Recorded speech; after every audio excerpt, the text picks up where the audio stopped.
Since, as we recalled above, pleasure and well-being is negative and suffering positive, the happiness of a given life is not to be measured according to the joys and pleasure it contains, but according to the absence of the positive element, the absence of suffering. This being so, however, the lot of the animals appears more endurable than that of man. Let us look at both a little more closely. However varied the forms may be which human happiness and misery assume, inciting man to seek the one and flee from the other, the material basis of them all is physical pleasure or physical pain. This basis is very narrow. It consists of health, food, protection from wet and cold, and sexual gratification, or the lack of these things.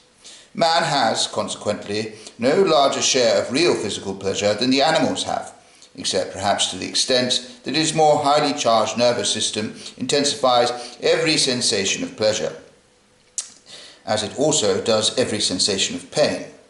Yet how much stronger are the emotions aroused in him than those aroused in the animal?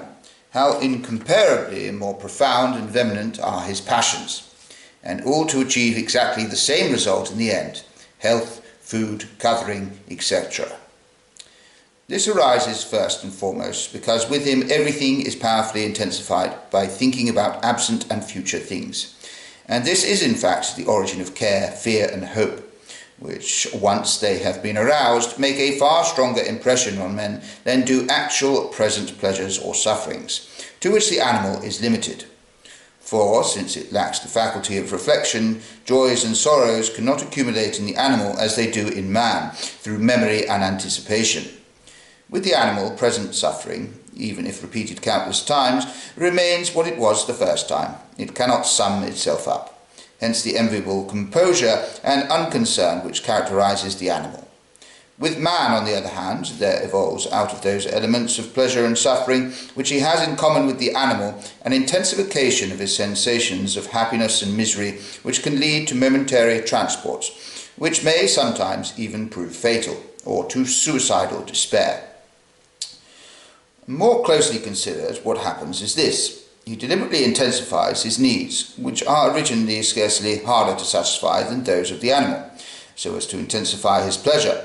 Hence luxury, confectionery, tobacco, opium, alcoholic drinks, finery, and all that pertains to them. To these is then added, also as a result of reflection, a source of pleasure, and consequently of suffering, available to him alone, and one which preoccupies him beyond all measure. Indeed, more than all the rest put together. Ambition, in the sense of honour and shame, in plain words, what he thinks others think of him.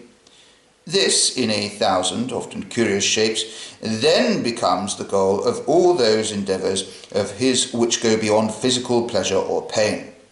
He excels the animal in his capacity for enjoying intellectual pleasures, to be sure, and these are available to him in many degrees, from the simplest jesting and conversation up to the highest achievements of the mind.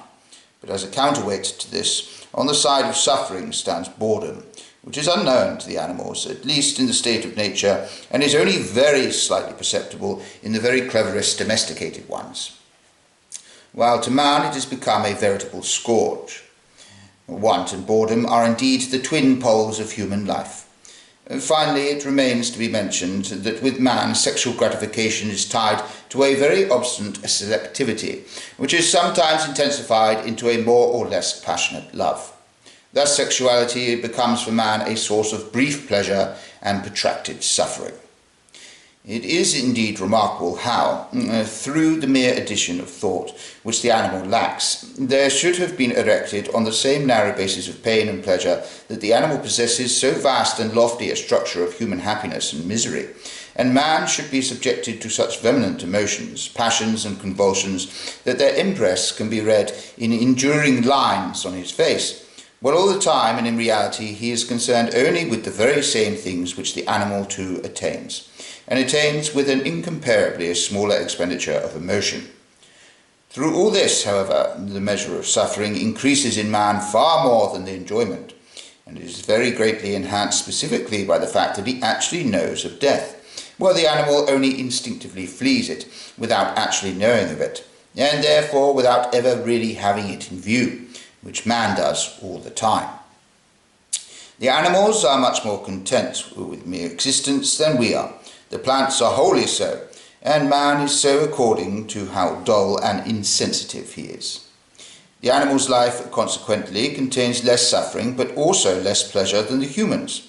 The direct reason being that on the one hand it is free from care and anxiety and the torments that attend them, but on the other is without hope, and therefore has no share in that anticipation of a happy future, which, together with the enchanting products of the imagination which accompany it, is the source of most of our greatest joys and pleasures. The animal lacks both anxiety and hope because its consciousness is restricted to what is clearly evident, and thus to the present moment. The animal is the present incarnate. But precisely because this is so, it appears in one respect to be truly sagacious compared with us, namely in its peaceful, untroubled enjoyment of the present. Its obvious composure often puts to shame our own frequently restless and discontented condition.